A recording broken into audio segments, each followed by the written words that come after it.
چیرې ورودو او وروته هغه نرشد سره بیتلی د ژڼې نرشد میشته جموته ته پترافې زونه رورسي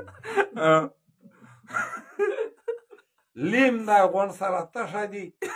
ژڼې چې میشته د نرخلو شبه غوښ شودل نرشد نه میش پښتنه وکړه څه چارې وي چې داسې ورود ترغلی ډانس مې کوم بیا ویړ کې هغه په میش برید وکړ ژڼې بیا مې پترافې زوم د نرخلو بیا امیر ډېر جذبتي امیر و یو وویل چې اوسو داسې کي چې شپه وې ته تراوي څوکیدوري ویشه نرشسته ژغري وي بیا مو ورته چې امیر صاحب چې خفه نه شي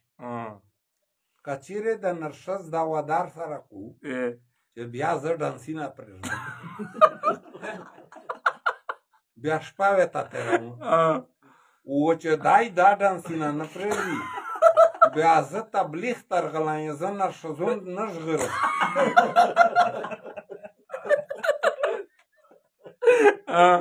نرښځ نه مو پوښتنه وکړه نرښځ وویل چې نه دا خو مو دال چپاتی ده چې ته دال چپاتی د میش ذمهواري دا شی پرېږده و تبلیغ ته وځه نو خدای دا دال چپاتی درکوي بیرغ شینه وخورو شوي چې نه زه نه پرېږدم دا وایي چې زه نه